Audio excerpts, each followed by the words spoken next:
Hi friends. నమస్తే. ఇతనిప్పుడు సులోచన రాణి గారి జీవన తరంగాలు నెక్స్ట్ పార్ట్ చూద్దాము. రాత్రి 10 గంటలు అవుతుండగా అనంత్‌కి స్పృహ వచ్చింది. మెల్లమెల్లగా కళ్ళు విప్పాడు. బాగా మెలకువ తెచ్చుకున్న అతను మెల్లగా లేచి కూర్చున్నాడు. మొట్టమొదట అంతా అయోమయంగా ఏమిటోగా అనిపించింది. తన ఒంటి మీద ఉన్న సరికొత్త బట్టలు చూడగానే రోజాతో ఈరోజు తనకి పెళ్లి జరగాల్సిన విషయం గుర్తుకొచ్చింది. టైం చూశాడు. రాత్రి 10 గంటలు కావస్తుంది. బాత్రూంలో అలికిడి వినిపించింది. విజయ్ అని కేక పెట్టాడు. విజయ్ అప్పుడే ఇంటికి తిరిగొచ్చి స్నానం చేస్తున్నాడు. అతని చేతి మీద కుడివైపున బలంగా రోజా కొరికిన చోట పళ్ళు గుర్తు ఘాటుగా పడింది. అనంత్ పిలుపు వినగానే వరండాలో కొంగుపరుచుకుని ఉన్న గౌరమ్మ, ఏంటి బాబు అంటూ చప్పున లోపలికొచ్చింది.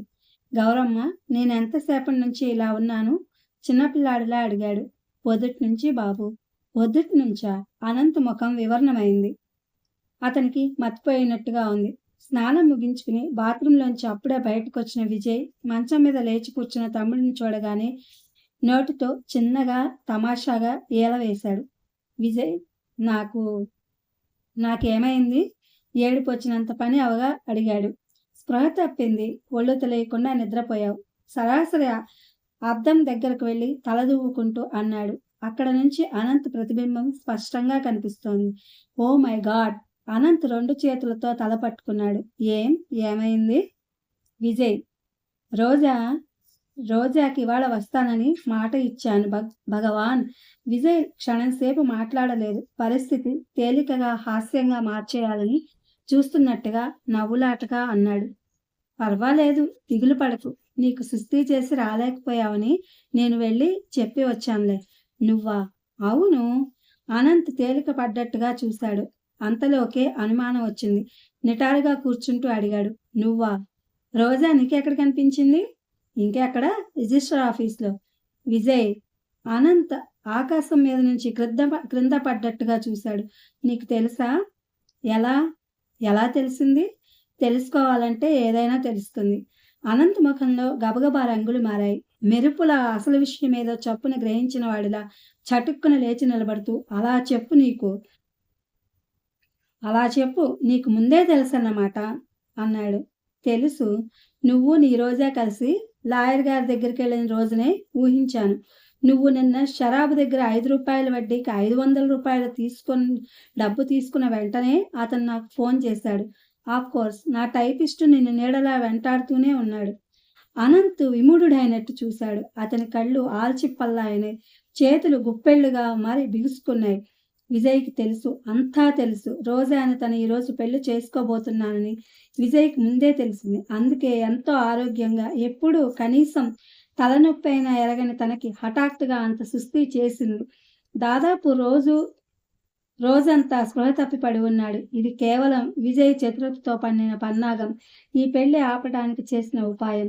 అనంత్ కళ్ల ముందు నిగూఢంగా మంచుతెరల మధ్య కప్పబడిన సత్యమేదో హఠాత్తుగా అవన్నీ తొలగిపోగా స్పష్టంగా కనిపించినట్టయింది.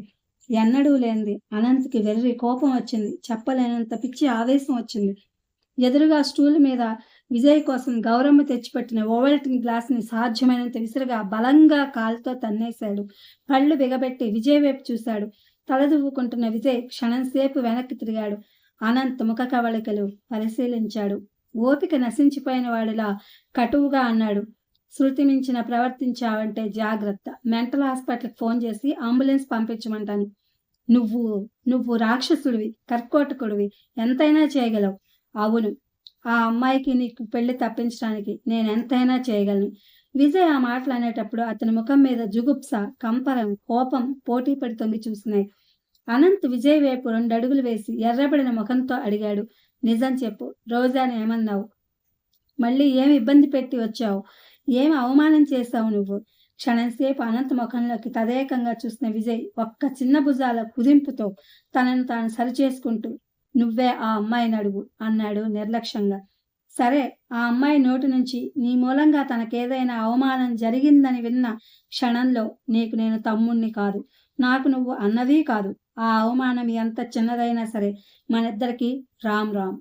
అనంత్ గదిలోంచి వెళ్ళిపోతుండగా అనంత్ అని కేక వేశాడు విజయ్. అనంత్ ఆగి వెనక్కి తిరిగి శపథం చేస్తున్నట్లుగా అన్నాడు. నువ్వు ఈ రోజు ఆపినంత మాత్రాన ఎల్లకాలం ఆపలేవు. ఆ అమ్మాయిని నా భార్యగా తెచ్చుకునే వరకు నేను ఈ ఇంట్లో అడుగు పెట్టను. పట్టుదల అనేది నీ ఒక్కడికే కాదు, అందరికీ ఉంది. విజయ్ నోరు తెరిచి సమాధానం చెప్పే లోపే అనంత్ దురుసుగా గుమ్మం దాటి బయటికెళ్ళిపోయాడు. అనంత్ వారిస్తున్నట్టుగా పిలిచాడు. అతని గది గుమ్మం దగ్గరకు వచ్చేసరికే అనంత్ మెట్లు దిగి క్రిందకి వెళ్ళిపోతున్నాడు. పైనుంచి కేక పెట్టాడు విజయ్. అనంత్, నా మాట విను. నువ్వు చాలా నీరసంగా ఉన్నావు. రాత్రి వేళ ఎక్కడికి వెళ్ళొద్దు ఆజ్ఞాపిస్తున్నట్టుగా ఆందోళనగా పిలిచాడు. అనంత్ బుద్ధి తెలిసిన తర్వాత మొదటిసారిగా అన్నగారి మాటని లక్ష్య పెట్టలేదు. వీధి తలుపులు తెరుచుకుని బయటికి వెళ్ళిపోయాడు. గదిలో ఒక మూల నిలబడి ఓసినవారు తెరుచుకుని ఇదంతా విచిత్రంగా చూస్తున్న గౌరమ్మని విజయ్ హెచ్చరించాడు. గౌరమ్మ, చప్పున క్రిందకు పరిగెత్తి చిన్నబాబు ఎట్టెడుతున్నాడో చూడు. నేనిప్పుడే బట్టలేసుకుని వస్తాను. గౌరమ్మ క్రిందకు పరిగెత్తింది. విజయ్ పైజమా షర్టు ధరించి షర్టు గుండీలు పెట్టుకుంటూ గబగబా క్రిందకు దిగి వస్తుండగా గౌరమ్మ వీధిలోంచి తిరిగి వస్తూ బోసినూరంతా కనిపించేలా నవ్వుతూ, గుబులు పడకుదరా, వేణుగోపాలయ్య గారింటికి వెళ్ళాడు. విజయ్ గుండెలు తేలిక పడగా బయటకు వెళ్ళబోతున్న వాడల్లా వెనక్కి తిరిగి ఇంటిలోకి వచ్చాడు. పావుగంట అనంతరం విజయ్ భోంచేసి లేచి చేయి కడుక్కుంటూ ఉండగా ఆఫీస్ రూమ్లో ఫోన్ గణగణా మోగింది. విజయ్ వెళ్ళి రిసీవర్ తీసుకున్నాడు. హలో, అవతల నుంచి వేణుగోపాలరావు గారు కంఠం నిద్రమత్తుగా వినిపించింది. విజయ్ అని. ఎస్. ఏమిటి అనంత్ గొడవ? ఇలా హఠాత్తుగా వచ్చాడేంటి? నీతో తెగతెంపులు చేసుకొచ్చానని ఈ రాత్రికి ఆశ్రయం ఇవ్వండి నాకు అంటూ ఏమిటేమిటో అంటున్నాడేమిటి? ఏమిటి అసలు? ఏమైంది? వాడికి పిచ్చి పట్టింది. ఈ రాత్రికి అక్కడే ఉండనివ్వండి. నేను రేపు ఉదయం వచ్చి మీతో మాట్లాడతాను. మళ్ళీ డబ్బుని గురించిన గొడవేనా? కాదు. అమ్మాయి గురించా? అవును. మౌనంగా ఉండిపోయినట్టు ఆయన కొద్దిసేపు ఆగిపోయారు. తర్వాత అడిగారు, ఎవరా అమ్మాయి? మీకు ఈ మధ్య ఒంట్లో బాగోలేదని, మీ విషయాలతోనే మీరు అశాంతిగా ఉన్నారని, మిమ్మల్ని విసిగించడం అవుతుందేమోనని నేను చెప్పలేదు. ఈ మధ్య విజయ్ క్లుప్తంగా అనంత్కి పట్టిన పిచ్చి గురించి చెప్పాడు. అరే, ఇంత గొడవ అయిందా? పెళ్లి వరకు వచ్చిందంటే ఆ అమ్మాయి ఎవరో చాలా తెలివిగలదే ఉండాలి అన్నారాయన. ఈ రోజు ఈ పెళ్లి చెడగొట్టానని నా మీద మండిపడుతున్నాడు. అదే ఇప్పుడు తగాదా. అనంత్ చాలా అమాయకుడు విజయ్. తెల్లనివన్నీ పాలు, నల్లనివన్నీ నీళ్లు అనుకునే మనిషి. అతన్ని నువ్వు 1000 కళ్ళతో కనిపెట్టి ఉండాలి. ఆ మాట వాడు ఒప్పుకోడే మరి. చిన్నతనం, ఈ వయసులోనే వాళ్ళకి సరైన మార్గదర్శకత్వం కావాలి. సరే, రేపు ఉదయం కాఫీకి నువ్వు ఇక్కడికే వచ్చే. అనంత్ని నేను శాంతపరుస్తాలే. నా దగ్గరకు వచ్చాడుగా, పర్వాలేదు. థ్యాంక్స్ హృదయపూర్వకంగా అన్నాడు విజయ్. ఉంటాను విజయ్, గుడ్ నైట్. లావణ్య మేలుకునుందా?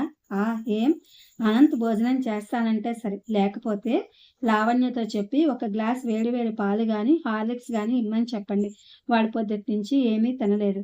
అలాగే, ఉంటాను, గుడ్ నైట్. మీకు శ్రమ కలిగిస్తున్నాను. పర్వాలేదు, నేను నీకు కల్పించే శ్రమలో ఇది ఎన్నో వంతు. నువ్వెప్పుడూ అలా అనుకోవద్దు. వేణుగోపాలరావు ఫోన్ పెట్టేశాడు. రిసీవర్ మెల్లగా పెట్టేసిన విజయ్ క్షణంసేపు అక్కడే నిలబడిపోయాడు. అతను రేపు కోర్టులో వాదించవలసిన కేసు ఒకటి ఉంది. దానికి ఆర్గ్యుమెంట్స్ తయారు చేసుకోలేదు. రేపు రాత్రికి ఢిల్లీ వెళ్ళాలి. వెళ్లే లోపల చూడాల్సిన ముఖ్యమైన పనులు 4-5 ఉన్నాయి. డ్రై క్లీనింగ్కి ఇచ్చిన బట్టలు తెచ్చుకోలేదు, పెట్టె సర్దుకోలేదు. రేపు లేచినప్పటి నుంచి పనులతో ఊపిరాడదు. ఒక్క నిమిషం విజయ్కి చెప్పలేనంతగా అలసటగా, విసుగ్గా అనిపించింది. అరచేత్తో ముఖం రాచుకుంటూ నిలబడిపోయాడు. బాబు, తలుపులేసుకో, నే పోతుండా, గౌరమ్మ కేక పెట్టింది. విజయ్ యువతలకు వచ్చాడు. చాలా పొద్దుపోయింది. ఒక్కదానివే వెళ్ళగలవా గౌరమ్మ? అంతవరకు నేను కూడా తోడు రానా అన్నాడు. వెళ్ళగలనులే బాబు, పెద్దముండని, నాకేంటి భయం. గౌరమ్మ వెళ్ళిపోయింది. విజయ్ వీధి తలుపులు మూసి లైట్లు తీసి మెల్లగా పైకొచ్చాడు. ప్రక్క మీద పడుకున్న అతనికి అంత అలసటగా ఉన్నా నిద్ర రాలేదు. టేబుల్ లైట్ వేసుకుని మ్యాగజైన్ ఒకటి తీసుకుని చూడసాగాడు. కళ్ళు పుస్తకం చదవాలని ప్రయత్నిస్తున్న బుద్ధి దాని మీద నిలవటం లేదు. మనస్సు ఎక్కడెక్కడో ఆలోచించసాగింది. ఆంతర్యం అంతా చిత్ర విచిత్రమైన భావాలతో నిండిపోయింది. పుస్తకంలో పేజీ మధ్య మాటిమాటికి రోజా ముఖమే గుర్తుకు రాసాగింది. ఏం చేశాడు తను? రోజాని పెళ్లి చేసుకున్నాడు. అందరూ ఎంతో విలువగా, పవిత్రంగా, ప్రాణప్రదంగా భావించే ఆ పనిని తన అనంత కోసం నిర్లక్ష్యంగా కక్ష తీర్చుకున్నట్టుగా చేశాడు. ఇది మంచి పనేనా? రోజా ఏం చేస్తోందో? అలసిపోయి గాఢంగా నిద్రపోతోందా? లేక తనని తిట్లతో శాపనార్థాలతో తూర్పారబడుతుందా? లేక ఇంతగా అవమానం చేసినందుకు తనపైన ప్రతీకారం ఎలా తీర్చుకోవడమా అని ఉపాయాలు పన్నుతోందా? విజయ్ పుస్తకం మూసి పక్కన పెట్టేసి లైట్ తీసేశాడు. లాభం లేదు. అనంత్‌కి సాధ్యమైనంత తొందరలో వివాహం చేసేయాలి. అప్పుడు గాని తనకు కాస్త విశ్రాంతి చిక్కదు.